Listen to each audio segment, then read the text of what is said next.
कहानी कुर्सी की में चर्चा जारी है और अब बात होगी डिप्टी स्पीकर के पद को लेकर। आज मल्लिकार्जुन खड़गे पहले ही अपने इरादे साफ कर चुके हैं। वो ये कह रहे हैं कि डिप्टी स्पीकर का पद विपक्ष चाहता है, लेकिन अब सवाल ये है कि इस बार डिप्टी स्पीकर के पद को लेकर क्या इंडिया अलायंस के अंदर ही प्रेशर टैक्टिक्स चल रही है? क्या ये ममता बनर्जी और अखिलेश यादव की कोई साझा रणनीति है कांग्रेस पार्टी पर प्रेशर बनाने की? क्योंकि जो नाम ममता बनर्जी ने आगे बढ़ाया है वो अवधेश प्रसाद का नाम है। ये नाम अब हर कोई जानता है, जिन्होंने फैसलाबाद से बीजेपी के सांसद रहे लल्लू सिंह को हराया। और बार बार जब भी आप अखिलेश यादव को सदन के अंदर देखेंगे, वो अवधेश प्रसाद को कैसे आगे बढ़ाते हैं। उन्हें अयोध्या के राजा तक उन्होंने कह दिया, इस तरीके की बातें उन्होंने कही। अब ममता बनर्जी ने उनका नाम आगे बढ़ा दिया है। समाजवादी पार्टी भी इस बात से खुश है, लेकिन कांग्रेस पार्टी ने अभी तक अपने पत्ते नहीं खोले हैं। शांतनु जी, ये क्या रणनीति है ममता बनर्जी की? अवधेश प्रसाद का नाम आगे करना, समाजवादी पार्टी और ममता बनर्जी। देखिए, हमने देखा है कि जो इंडिया अलायंस है, मुझे तो अभी ये भी नहीं पता इंडिया अलायंस में कौन कौन है, क्योंकि 60 सीटों पे ये लोग एक दूसरे के अगेंस्ट में चुनाव लड़े थे। जिस दिन प्रस्ताव आया इमरजेंसी के अगेंस्ट में, उसमें टीएमसी, समाजवादी पार्टी और डीएमके, इनके सांसद नहीं खड़े हुए। अगर हम इनको काउंट करेंगे 90 से ऊपर आते हैं, तो 90 से ऊपर सांसद इंडिया अलायंस के साथ हैं कि नहीं है, ये बार बार आएगा। और वो देखिए, अवधेश कुमार का नाम या के सुरेश का नाम, ये भी बड़ी एक विचित्र विधा है कांग्रेस की या इस अपोजिशन अलायंस की। जब भी वो हारते हुए विकेट पे होते हैं, तब वो एक दलित का नाम आगे कर देते हैं। मीरा कुमार को भी उन्होंने प्रेसिडेंट बनाने के लिए तब लाया जब वो हारते विकेट पे थे। सुशील कुमार संडे को वाइस प्रेसिडेंट के लिए तब लाया जब वो हारते हुए विकेट पे थे। के सुरेश, अवधेश कुमार, तो ये कब तक दलित नाम एक टोकनिज्म के लिए यूज करते रहेंगे, ये भी एक्सपोज होगा। लेकिन इनकी आपस में क्या तालमेल है नहीं है, वो हमने चुनाव में भी देखा, वो आपको संसद में बिल्कुल साफ दिख रहा है। उस दिन जब वोट डिवीजन की बात हुई, तो अभिषेक बनर्जी कहते रहे कि मैंने तो वोट डिवीजन मांगा था। जयराम रमेश बाद में कहते हमने तो वोट डिवीजन नहीं मांगा था। तो ये अभी LOP as LOP Rahul Gandhi की भी परीक्षा है कि वो विपक्ष को साथ चुनाव में तो नहीं रख पाए, वो संसद में रख पाएंगे नहीं रख पाएंगे, ये बार बार उनकी रोज होगी। केवल क्रिस्पी कुर्ता पहनने से काम नहीं चलेगा, क्रिस्पी काम भी करना पड़ेगा। विजय जी, क्या ममता बनर्जी का ये प्रस्ताव कांग्रेस को अनकंफर्टेबल करने के लिए है? मुझे नहीं लगता, क्योंकि आप देखिए, लोकसभा और राज्यसभा दोनों जगह विपक्ष के नेता का पद, एलओपी का पद जो है कांग्रेस के पास है। मल्लिकार्जुन खड़गे साहब है राज्यसभा में और लोकसभा में अब राहुल गांधी जी हो गए हैं। तो इंडिया गठबंधन की तरफ से मुझे लगता है कि गैर कांग्रेसी नेता ही डिप्टी स्पीकर के पद के लिए हो सकता है उम्मीदवार। लेकिन जब अवधेश प्रसाद जी को अयोध्या से लेकर आया है, तो मुझे इसकी संभावना बहुत बढ़ गई है कि भारतीय जनता पार्टी उस नाम पर राजी होगी। वो डिप्टी स्पीकर पर दलित नेता के लिए अपने यहाँ से कैंडिडेट खड़ा कर देगी। मतलब एनडीए से हो, चाहे वो बीजेपी से हो, कोई भी हो।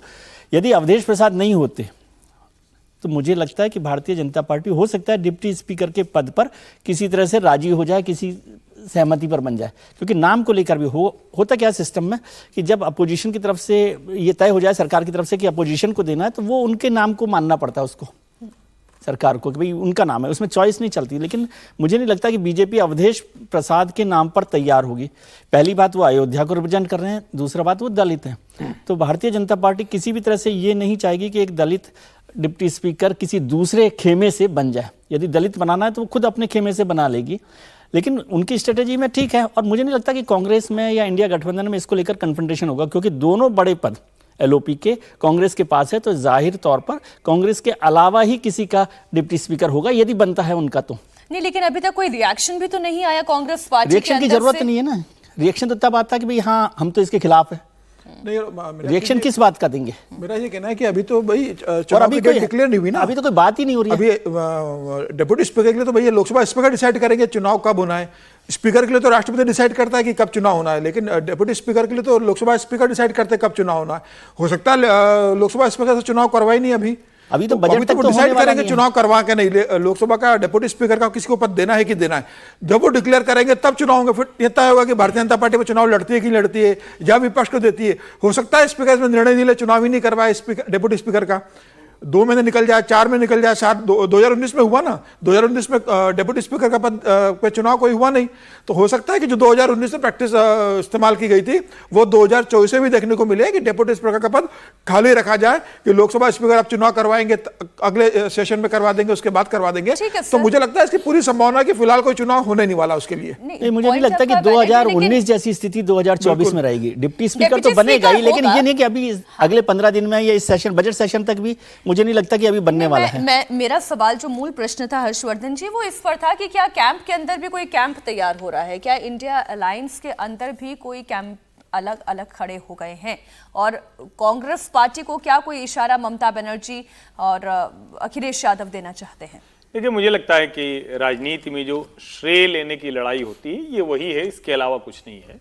ममता बनर्जी ने स्पीकर पर जब के सुरेश का नाम आगे बढ़ाया था कांग्रेस ने, तो यही कहा था कि भाई आपने हमसे पूछा तक नहीं, और उस वक्त ही लीडर ऑफ अपोजिशन के तौर पर राहुल गांधी की गंभीरता पर सवाल खड़े हुए थे कि आप एक तरफ तो लीडर ऑफ अपोजिशन बन रहे हैं, आप एक गंभीर तौर पर 52 से 99 पहुंचे हैं, तो संसद में कैसे आप नरेंद्र मोदी के सामने खड़े होंगे, एकजुट विपक्ष की तस्वीर पेश करेंगे। दूसरी तरफ आप ममता बनर्जी जैसी बड़ी पार्टनर से आप बात तक नहीं करते। अब अखिलेश यादव ने नहीं बताया, लेकिन पता नहीं उनसे भी वो नॉमिनेशन में बात की थी कि नहीं। और मेरा स्पष्ट मानना है कि जो काम विपक्ष ने प्रोटेम स्पीकर और स्पीकर पर किया है, यानी प्रोटेम स्पीकर पर बेवजह का सवाल खड़ा करके और स्पीकर का चुनाव करा के, अगर स्पीकर पर चुनाव नहीं हुआ होता तो आज भारतीय जनता पार्टी पर दबाव होता कि डिप्टी स्पीकर का पद आप उनको दीजिए, क्योंकि आप 240 हैं, उधर भी एक यूनाइटेड अपोजिशन है, 233-34 का नंबर है। लेकिन चूंकि वोटिंग हो चुकी है, अंत में डिवीजन भी नहीं मांगा उन्होंने, उनको पता था कि कहीं नंबर 293 से आगे बढ़कर 303 और 310 पहुंच गए तो और फजीहत होगी। तो मुझे लगता है कि सत्ता पक्ष इस मामले में बहुत स्पष्ट है। फिलहाल बजट सत्र तक तो चुनाव होने वाला नहीं है, उसके बाद जब चुनाव होगा भी, और मेरा मानना है कि इस बार डिप्टी स्पीकर बनेगा, बनना ही चाहिए। मतलब एक तो बनेगा, दूसरा हमारी निजी राय कि बनना ही चाहिए। लोकतंत्र में सारे जितने इस तरह के पद हैं उस पर कोई न कोई व्यक्ति आसीन होना चाहिए, सबकी अपनी महत्ता होती है। मुझे लगता है कि भारतीय जनता पार्टी या तो अपना डिप्टी स्पीकर बनाएगी, और उसमें इस बात की भी संभावना बढ़ती है कि किसी सहयोगी दल को लोकसभा उपाध्यक्ष का पद भाजपा दे दे। लेकिन अवधेश प्रसाद को लेकर मैं आप ही के पास आई थी शांतनु जी, ये अवधेश प्रसाद का नाम जो ममता बनर्जी ने आगे किया, अगर बीजेपी इसके का विरोध करती है तो यही तो समाजवादी पार्टी चाहती है, ममता बनर्जी चाहती है। लाइन सिर्फ जोड़ दूं मैं, फर्स्ट टाइम पार्लियामेंटेरियन है ये अवधेश प्रसाद, मुझे जहां तक ध्यान में आ रहा है, इसके पहले विधायक थे, फर्स्ट टाइम पार्लियामेंटेरियन है। अब फर्स्ट टाइम के सांसद को आप इतनी चीजें, इतने कन्वेंशन, इतनी चीजों की बात करते हैं, क्यों आप अवधेश प्रसाद को ला रहे हैं? क्योंकि आपको लगता है कि अयोध्या से वो जीत गए। अगर आप उसे इस तरह से ट्रॉफी की तरह उठाए घूमेंगे तो फिर मैच हराने वाली भी ट्रॉफियां आपके सामने पेश की जाएंगी। राजनीति है। चलिए मैं पहले अवधेश प्रसाद ने क्या कहा वो सुना देती हूं दर्शकों को, फिर इसी पर चर्चा को और आगे बढ़ाएंगे। हमारे नेता आदरणीय अखिलेश यादव, जिन पर जिनकी मेरे ऊपर कृपा है, सब कुछ उन्हीं पर डिपेंड करता है। वो विपक्ष के अन्य माननीय नेताओं से बातचीत करेंगे, रणनीति तय करेंगे, सारी चीज सब कुछ दारोमदार उन्हीं के ऊपर है। सर, खबर ये चल रही है कि विपक्ष के तमाम जो बड़े पार्टीज हैं उनसे बात हो गई है, ममता बनर्जी ने भी आपके नाम का वो सहमति जाहिर की है, राजनाथ सिंह जी से भी बात हो गई है, सब खबरें चल रही हैं सर। माननीय राष्ट्रीय अध्यक्ष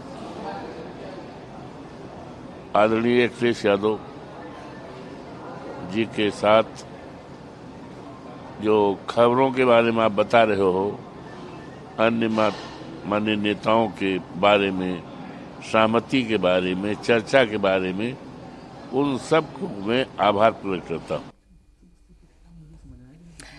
हाँ शांतनु जी, आप इस पे कहना चाहे थे। और इस एक सवाल और, जो अगर अवधेश प्रसाद चूंकि दलित नेता हैं, क्योंकि एक ऐसा चेहरा है, अगर इनका बीजेपी विरोध करती है तो ये समाजवादी पार्टी चाहेगी एंटी दलित सेंटिमेंट जो क्रिएट करने की कोशिश हुई, और उत्तर प्रदेश में ये जो पीडीए को आगे करके जिसका फायदा भी समाजवादी पार्टी को मिला, क्या वो नैरेटिव क्रिएट किया जा सकता है? देखिए, वही उनकी मंशा भी है। के सुरेश को जब कैंडिडेट दिया स्पीकर का, वही मंशा थी, जैसे मैंने कई उदाहरण दिए।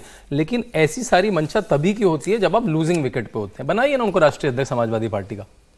है? तो वहां पे फिर आपको पता लगा कि आपने मुर्मू जी को हराने के लिए आप सामने आए थे, आपने सीधे नाम नहीं दिया था, आप कोविंद को हराने आ गए थे, आपने सर्वसम्मति से उनका नाम नहीं दिया था। आज एक और मजे की बात है, आज अखिलेश यादव जी का जन्मदिन है, चैनल के माध्यम से मैं उनको बधाई भी देना चाहूंगा, लेकिन मुझे उत्तर प्रदेश से पोस्टर आ रहे हैं, मल्टीपल पोस्टर मिल रहा है, भावी प्रधानमंत्री अखिलेश यादव। तो अब राहुल गांधी को सोचना पड़ेगा कि 37 सीट वाले अखिलेश के साथ वो बैठे तो हैं और बीच में उन्होंने अवधेश पदार्थ को जैसे हर जगह का ट्रॉफी की तरह बिठाया तो है, लेकिन वो इससे भावी प्रधानमंत्री बनने की अपनी रेस लगाना है, क्योंकि इतने सारे पोस्टर लगते हैं तो ऐसा नहीं कि पार्टी को पता नहीं है या अखिलेश यादव की उसमें सम्मति नहीं है, तो वो भी अपनी एक तभी आपको जो पहली बार मुझे लगा वो असेंबली छोड़ के, जब उनके लिए तो वो यूपी असेंबली इंपॉर्टेंट है, वो योगी आदित्यनाथ को वहां पे टक्कर देते थे, वो छोड़ के यहाँ पे क्या करेंगे? उनकी तो अटेंडेंस भी हार्डली हुआ करती थी, 30-35% तो आया करते थे, वो यहाँ पे क्यों आए? क्योंकि अब अपने आपको भावी प्रधानमंत्री भी शायद ख्वाब जग गए हैं, तो ये सारी चीजें अब होंगी। ऐसे कोई ख्वाब जग गए कि अखिलेश पोस्टर पूरे उत्तर प्रदेश में लगे देखिए, सारे राजनीतिक दलों के अंदर होता है। जैसे मैं बिहार का जिक्र करूं तो बिहार में एक पोस्टर लग गया था कि बिहार में बाहर है, बिन मांझी सब बेकार है, मांझी ने अपने घर के बाहर लगा लिया तो कहता भावी मुख्यमंत्री। चिराग पासवान का अगर आप बिहार में देखो तो चिराग पासवान को उनके कार्यकर्ता एक भावी मुख्यमंत्री के रूप में देख रहे थे। तो जो भी पार्टी का कार्यकर्ता होता है उन्हें लगता है कि हमारा जो नेता है वो मुख्यमंत्री बने, वो प्रधानमंत्री बने, वो देश के बड़े पदों पर जाए। तो ये स्वाभाविक है, इसके अंदर कुछ गलत नहीं, किसी भी राजनीतिक दल के कार्यकर्ता ये करते हैं। लेकिन ये देखना होगा कि क्या अखिलेश यादव, देखिए अब अखिलेश यादव और कांग्रेस ये दो ही ऐसी पार्टियां जिन्हें ईश्वर ने छप्पर फाड़ के दिया है। कांग्रेस को 99 सीटें मिल गई, अखिलेश यादव को 37 सीटें मिल जाती है, तो उन्हें लग रहा है तीसरे नंबर की पार्टी आज अखिलेश यादव की। अगर आप पार्लियामेंट में देखोगे तो भारतीय जनता पार्टी के बाद कांग्रेस है, कांग्रेस के बाद 37 सांसद तीसरे नंबर की पार्टी है। तो अखिलेश यादव को ये लग रहा होगा कि इस समय हमें जो सांसद मिले हैं ये न भूतो न भविष्यति है, न कभी पहले मिले ना भविष्य में कभी इतने सांसद मिलने वाले होंगे। तो क्यों ना इस 37 सांसदों के दम पर जब कांग्रेस को विपक्षी नेता का पद मिल गया है तो डेप्यूटी स्पीकर का पद हम ले।